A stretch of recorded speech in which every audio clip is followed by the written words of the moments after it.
శివు, మనం అమృతధార ఖడ్గధారలో ఈ నిసర్గదత్ మహారాజు గారు యొక్క ప్రవచనం యొక్క వ్యాసాలు, దాన్ని నిన్న వేదాంత బిబ్బులి నిసర్గదత్త అని చెప్పుకున్నాం. ఈరోజు బీడీ బాబా.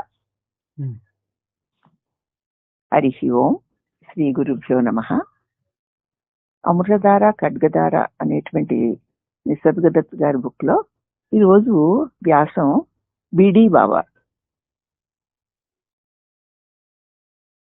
మనం ఎవరో మనకి తెలియదు. మన మూలం నుండి మనం చాలా దూరం వచ్చేసాం. అసలు ఎవరైనా గట్టిగా కేక పెట్టి పిలిచినా మనకి వినిపించనంత దూరం ఏర్పడిపోయింది. మనం ఎక్కడి నుంచి బయలుదేరామో, ఎంత దూరం వచ్చేసామో కూడా మనకు తెలియదు. మనం ఎవరమో కూడా మనకు తెలియదు. ఎవరైనా గట్టిగా ఆప్తులైన వారైనా సరే గట్టిగా కేక పెట్టి పిలిచినా మనకి వినిపించినంత ఎడం ఏర్పడిపోయింది. మనం మన మూలం వద్దకి రమ్మని పిలుస్తున్నాడు నిసర్గదత్ మహారాజ్. మన ఆప్తుడు, మన హితువు గోరినవాడు. మనల్ని మన మూలం దగ్గరికి రమ్మని మనల్ని పిలుస్తున్నాడు నిసర్గదత్ మహారాజ్. ఇన్నాళ్ళు మనం చేర్చుకున్నదంతా మరొకరి వద్ద నుండి, నేర్చుకున్నదంతా మరొకరి వద్ద నుండి. ఆ నేర్చుకున్నదంతా మనం చేర్చుకున్నాం. స్వయంగా మన నుంచి మనం నేర్చుకున్నదంటూ ఏమీ లేదు. మనకి మన నుంచి మనని గురించి మనం నేర్చుకున్నది ఏమీ లేదు. మనం ఏమి నేర్చుకున్నా సరే ఊహ తెలిసినప్పటి నుంచి ఇతరుల నుంచే నేర్చుకున్నాం. అసలు నిజం చెప్పాలంటే మన జీవితం నాతో కాదు, నీతో మొదలయ్యింది. నాకు నా సంగతి ఏమీ తెలియదు, కానీ నాకు ముందు తెలిసింది నా ఎదురుగుండా ఉన్నవాళ్లే కదా. అమ్మ గాని నాన్న గాని ఎవరు గాని నీతో మొదలయ్యింది, నాతో కాదు. అందుచేత ఏమైందనమాట, మనం నేర్చుకున్నదంతా కూడా ఇతరుల వద్ద నుంచే. స్వయంగా మన నుంచి మనమేమిటి అన్న దాని గురించి ఏమాత్రం నేర్చుకోలేదు. పైగా భిక్షాపాత్ర ఒకటి పట్టుకుని ఇతరుల ప్రేమ కోసం అర్థించాం.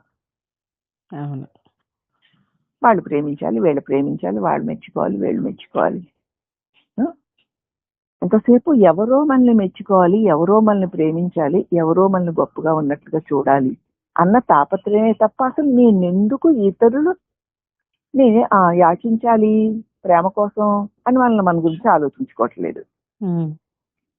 మనమే ఇతరుల మీద ఏమీ ఆశించకుండా ఇంత ప్రేమ కురిపించగలిగిన సమర్థులం కాదు. పోనీ మనకు మనంగా ఇతరుల మీద ఏమీ ఆశించకుండా ప్రేమ కురిపించగలమా అంటే అది లేదు. ఎంచేత మనం ఎప్పుడైనా ఎవరి మీదైనా ప్రేమ చూపిస్తే ఏదో ఆశించే చూపించడం అలవాటైపోయింది తప్ప, అలా అలవాటుపై మనం కూడా ఇతరుల నుంచి ఏది ఆశించకుండా ఇతరుల మీద ప్రేమ చూపించలేకపోతున్నాం. ఉత్త పుణ్యానికి ఎవరు ప్రేమిస్తారమ్మా? ఎవరు ప్రేమించరు. మనకి కలిగే సంతోషం కానీ దుఃఖం కానీ మరొకరి వల్ల వస్తుంది. మనకి సంతోషం రావాలంటే ఇతరుల నుంచే రావాలి. మనకి మనంగా సంతోషం అంటే ఏంటో తెలియదు. పైగా నీకంటే అన్యంగా ఉన్న వస్తువుల నుంచి కానీ వ్యక్తుల నుంచి కానీ నువ్వు సంతోషాన్ని పొందుతున్నావు ఇంతకాలం. పరిశీలించుకోవట్లేదు మనం, అవునా? బయట నుంచే. దుఃఖం కూడా అంతే. ఏమీ లేకపోతే ఇతరుల ప్రసక్తే నీకు లేకపోతే దుఃఖం లేదు కదా. లేదు. అలాగే సంతోషం కూడా లేదు. నీకు సుఖమో సంతోషమో రావాలంటే ఇతరులు లేకపోతే నీకు అన్యంగా ఉన్న వస్తువులు, వాట్ల నుంచే సుఖ దుఃఖాది అనుభవాలు అనుభవించడానికి అలవాటు పడ్డావు తప్ప అసలు సుఖము దుఃఖము నాకు ఎందుకు, అవి లేకుండా నేను ఉంటానా ఉండనా అన్న సంగతి ఏనాడు మనం ప్రశ్నించుకోలేదు. చాలా లోపలి విషయాలు కదా ఇవి. అవును. రెండు మనలో నుంచే మన ద్వారానే సంభవిస్తున్నాయి అని మనం గ్రహించలేకపోతున్నాం. ఒక దుఃఖమైనా గాని ఒక సుఖమైనా గాని ఇతరుల నుంచి వస్తోంది అనుకుంటున్నాం మనం. కానీ ఇవి రెండూ కూడా మనలో నుంచే, మన ద్వారానే సంభవిస్తున్నాయి అని మనం గ్రహించగలిగేలాగా లేవు. అదేమిటండి, మనలో నుంచి మనకి సుఖ దుఃఖాలు ఎట్లా వస్తాయి? ఏ దుఃఖం కలిగినా ఇతరుల నుంచే కదా వస్తాయి అని మనం అనుకుంటున్నాం. కానీ ఇతరుల నుంచి కాదు, నీలో నుంచే వస్తాయని మనం గ్రహించడం లేదు. నిసర్గదత్త మనల్ని మనం చూసుకునేట్లు చేస్తాడు. మన స్వభావం కనుక్కునే వరకు మనల్ని ఆయన వదిలిపెట్టడు. మాటి మాటికి నిన్ను నువ్వు చూసుకోవడానికి ఆయన ప్రోత్సహిస్తాడు. మన నిజ స్వభావాన్ని మనం కనుక్కునే వరకు ఆయన దగ్గరికి వచ్చిన వారిని ఎవరిని ఆయన వదిలిపెట్టడు.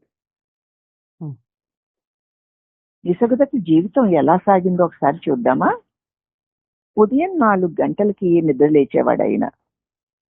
తన ఇంటి ఎదురుగా ఉన్న పబ్లిక్ పాయిఖానా వాడవలసిన పరిస్థితి ఆయనకి. ఇంట్లో పాయిఖానా లేదు.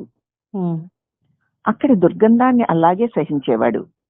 ఇంట్లో స్నానాల గది అంటూ ఏదీ విడిగా ఉండేది కాదు. అందువల్ల వంట ఇంట్లోనే స్నానం చేసేవాడు. ఆ నేపథ్యాన్ని ఎందుకు వివరించాల్సి వచ్చింది అంటే, ఆ మహాశక్తి తాను ఎన్నుకుంటే ఎక్కడైనా ఎట్టి దుర్భర పరిస్థితుల్లోనైనా ప్రకటితం అవుతూనే ఉంటుంది అని తెలియజేయడానికి. ఆ ఉच्चతర శక్తి, ద్వితీయమైన మహాశక్తి తాను గనక ఎన్నుకుంటే ఆ వ్యక్తి ఎక్కడైనా ఎటువంటి దుర్భర పరిస్థితుల్లో ఉన్నా సరే అతని పరిస్థితులు, పరిసరాల్ని ఏ మాత్రము లెక్క చేయకుండా అతనిలో నుంచి ఆ దివ్య శక్తి ప్రకటితమవుతూనే ఉంటుంది అని తెలియజేయడానికి. ఆ మహాశక్తి ఎన్నుకోవాలే గాని ఆ శక్తి పరిస్థితులు, పరిసరాలతో ఏ ప్రమేయం లేదు.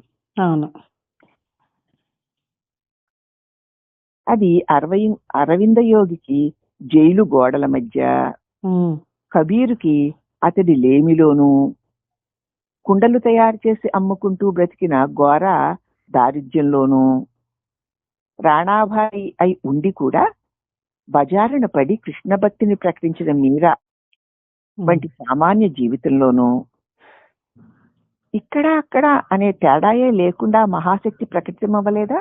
అయింది. అరవింద్ యోగికి జైలు గోడల మధ్య, కబీర్ దాస్కి లేమిలో ఆ నూలు ఒడుక్కొని గుడ్డలు నేసుకొని అమ్ముకొని తెచ్చుకుని వచ్చిన డబ్బులతోటే ఆయన బతకాలి. ఆ లేమిలో నుంచే మహాశక్తి ఆయనలోంచి ప్రకటితమైంది. అలాగే కుండలు చేసుకుని అమ్ముకునే గోరా కూడా అంతే. ఆ దారిద్ర్యంలోనే ఆ మహాశక్తి అతని నుంచి ప్రకటితమైంది. సరే, మీరాబాయి సంగతి మనకి తెలుసు.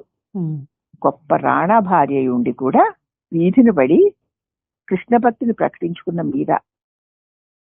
కాబట్టి సామాన్య జీవితంలో ఇక్కడ అక్కడ అని ఏ తేడా లేకుండా ఆ మహాశక్తి ప్రకటితమైంది. అది బాహ్య భాగ్యం, బాహ్య సంపత్తిని చూడడం లేదది. ఆ మహాశక్తి బాహ్య భాగ్యాలని, బాహ్య సంపదల్ని చూడదు. అంతర్భాగ్యానికి అర్హులు కాని వారు ఎవరూ లేరు. మానవులే కాదు, జీవరాశిలో సాధు లక్షణాలు ఏర్పడితే ఏ జీవైనా ఒకటే. అంటే మహాశక్తి బాహ్యంగా ఉన్న ఐశ్వర్యాలని, భోగాలని, భాగ్యాలని, విద్వత్తుని, పాండిత్యాన్ని చూడదు. అంతర్భాగ్యాన్ని, అంతర్ సౌందర్యాన్ని, జీవిలో ఉన్నటువంటి సర్వజీవరాశులు ఉన్న సాధు లక్షణాలను చూసి వారి ద్వారా ప్రకటితమవుతుంది. నిసర్గదత్త తన కొద్దిపాటి ఇంటి మిద్దె మీద ఒక చిన్న గదిలో కూర్చొని ప్రసంగిస్తూ ఉండేవాడు. గట్టిగా 15-20 మంది కూడా కూర్చోవడానికి ఆ గదిలో చాలేది కాదు. కొంతమంది మేడ మెట్ల మీద కూర్చొని కూడా వింటూ ఉండేవారు. నిసర్గదత్త ఏ కాషాయి వస్త్రాలు ధరించేవాడు కాడు. ఒకప్పుడు మాంసాహారం తింటూ ఉండేవాడు. అదేమిటని ఎవరైనా అడిగితే, మాంసాహారం ప్రత్యేకించి నాకు వండి పెట్టండి అని నేను కోరను. వాళ్ళు అలవాటు కొద్దీ ఇంట్లో వాళ్ళు అది వండుతుంటే తినను అని నేను అనను ఉమ్. అని సమాధానం ఇచ్చాడు. అదే దాని మీద తినాలి అన్న ఆసక్తి లేవు, అదే. అలాగే తినకూడదన్న నియమం కూడా లేదు. ఉమ్. ఆకలికి ఆ సమయానికి ఆ కూర ఉంది, ఇంట్లో వాళ్ళు వండారు, వీడు తిన్నాడు అంతే. ఉమ్. ఇక్కడ సాత్విక ఆహార నియమాన్ని ఉల్లంఘించమని ఉద్దేశం కాదు. అలాగే అదే. ఆహారం వదిలేయండి, మాంసాలు చేపలు తినండి అని కాదు ఇక్కడ. ఆ. కానీ ఒక్కో దేశంలో ఒక్కో ప్రాంతపు ఆచారం ఒక్కో రకంగా ఉంటుంది. ఉమ్. వంగదేశంలో నివసించిన రామకృష్ణ పరమహంస అక్కడ అలవాటును అనుసరించి మీనభక్షణం చేసేవాడు. అక్కడ వాళ్ళకి ఆహారం చేపలే, అంతే. జలపుష్పాలు అనేవారట. ఉమ్. ఉమ్. మన చెట్టు పూజ కూడా ఉంది అత్తయ్య. అదే అంటారు. మనం వంకాయలు బీరకాయలు పెరట్లో పండించుకుని తోటకూర ఎలా తింటామో వాళ్ళు అలాగే ఒక పెద్ద గొయ్యి తవ్వుకొని దానిలో చేపలు పండించుకుంటారు, అవి కోసుకుని తింటారు. ఉమ్. అంచేత జిడ్డు కృష్ణమూర్తి గారు కోడిగుడ్ల వంటకాలను తినేవారట. ఉమ్. అందుకే వీరందరినీ మనం నిరసిస్తామా? వాళ్ళు జ్ఞానులు కాదు, అజ్ఞానులు అంటామా? లేదు. పూర్వ బందిపోట్ల బారిన పడిన ఒక చైనీస్ యోగి వారందరూ మాంసం ముక్కలు వేసి పులుసు వండుకుంటుంటే తన ఆహారం కోసం తనకు కావలసిన పులుసుని గరిటితో మాత్రమే తీసుకునేవాడు. అప్పుడు దానిలో మాంసపు ముక్క రాకుండా జాగ్రత్త పడేవాట. ఆ పులుసుతో తినేవాడు. ఉమ్. తానున్న పరిస్థితుల్లో అంతకంటే మరి ఏం చేయగలడు? ఇది తినడం అది తినడం నియమాలు ఎలా కుదిరితే అసలు అన్నం దొరకడమే కష్టం కదా. ఉమ్. అలాంటప్పుడు తింటే తినుండొచ్చు. ఆ తింటున్న దాని మీద ఆసక్తి లేదు, అనాసక్తి లేదు. అదే. ఆకలి కోసం ఆహారం అన్నట్లు తినేవారు అనమాట. ఉమ్. ఈ విషయమే అరుణాచల శ్రీ రమణుల వారితో జరిగిన సంభాషణ ఒకదాన్ని మనం గమనిద్దాం. శ్రీ రమణులు కొన్ని వంటకాలు రుచికరమైనవి, మంచిది, మనసు తన అలవాటుని అనుసరించి అనుకుంటూ ఉంటుంది. కొన్ని వంటకాలు ఎంత రుచిగా ఉంటాయో అవి, పైగా అవి చాలా మంచివి అని మన మనసు అలవాటును బట్టి అనుకుంటూ ఉంటుంది.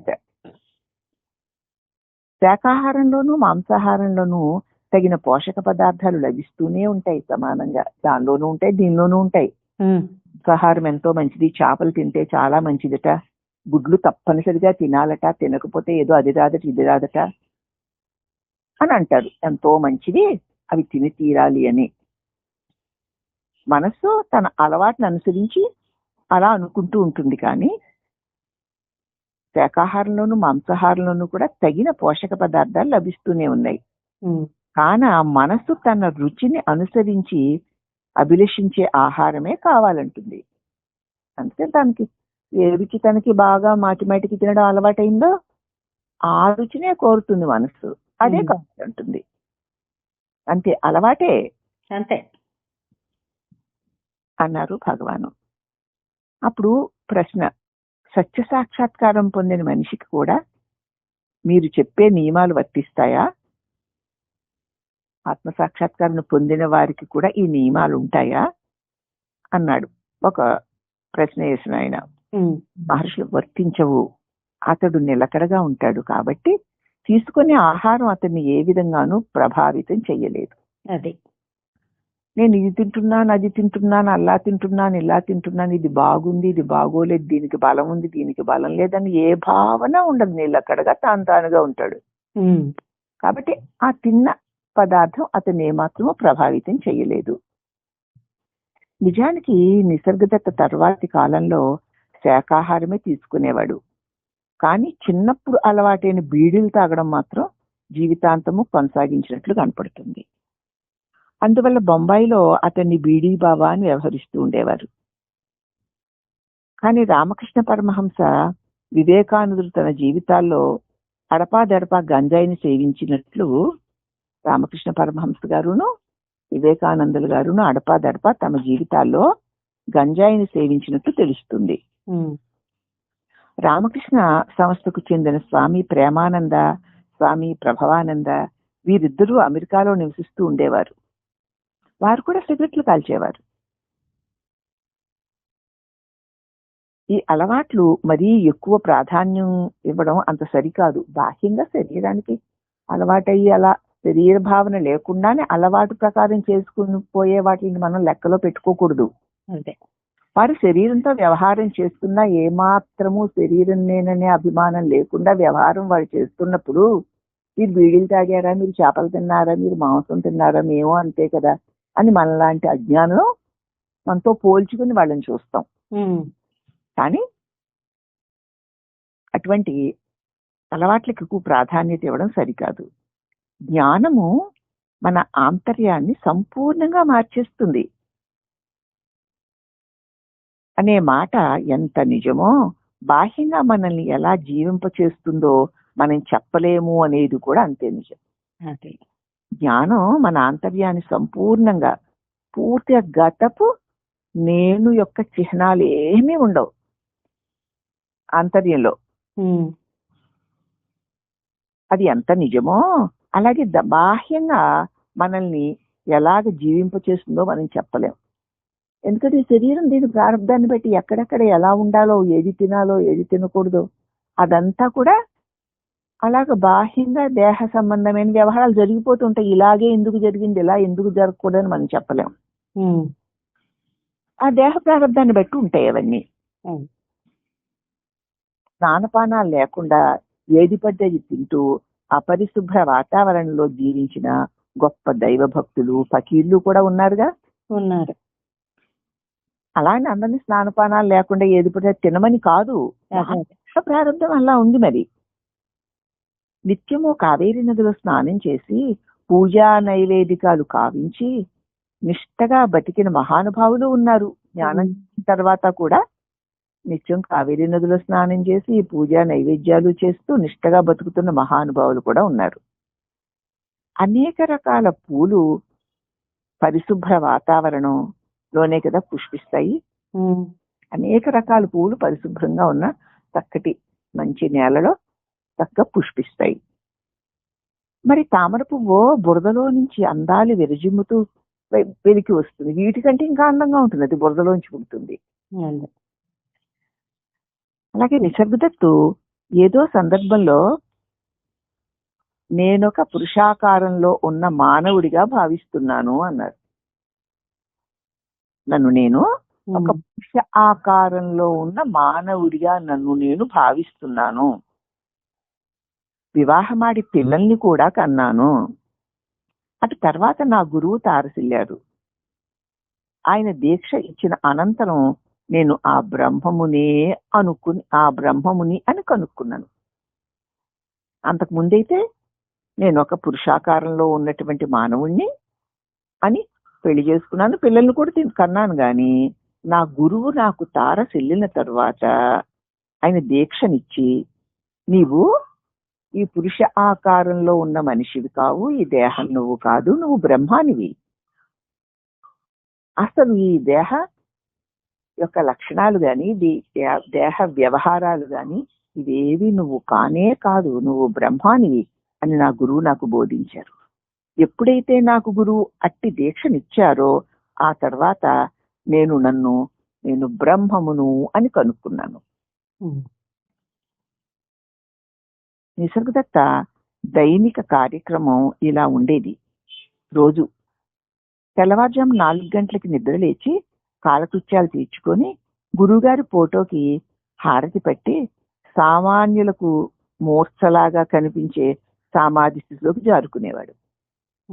ఫోటోకి పువ్వులు పెట్టి హారతులు ఇచ్చి సామాన్యులందరూ చూస్తే ఈయనకి ఏ మూర్ఛన్నా వచ్చిందా అన్నట్లుగా ఒకనొక సమాధి స్థితిలోకి వెళ్ళిపోయేవాడు. ఉదయం 5 గంటల వేళకే దుకాణం తెరిచేసేవాడు. తమలపాకులు, వక్కలు, బీడీలు, లాటరీ టిక్కెట్లు అమ్ముతూ కూర్చునేవాడు కొట్లో. కాసేపు అయిన తర్వాత అతని కొడుకు వచ్చి ఆ దుకాణం నిర్వహణ చూసుకునేవాడు. అప్పుడు నిసర్గదత్త తన ఇంటి మిద్దె మీదకు వెళ్ళి ధ్యానం చేస్తూ కూర్చునేవాడు. ఆ తర్వాత సమర్థ రామదాసు రాసిన దాసబోధ అన్నదాన్ని పాడేవాడు. సుమారు 8:30 గంటల వేళకి తన బృందంతో చక్కగా భజన చేస్తూ తన్మయుడవుతూ ఉండేవాడు. 10 గంటలు అయినప్పటి నుంచి తను చూడడానికి ఎంతో మంది వచ్చేవారు. అప్పుడు వారు చూడవచ్చే వారితో మాట్లాడుతూ ఉండేవారు. ఈ రకంగా ఉండేది నిసర్గదత్ జీవన విధానం. ఉమ్, ఆయన్ని బీడీ బాబా అనేవారు అనమాట.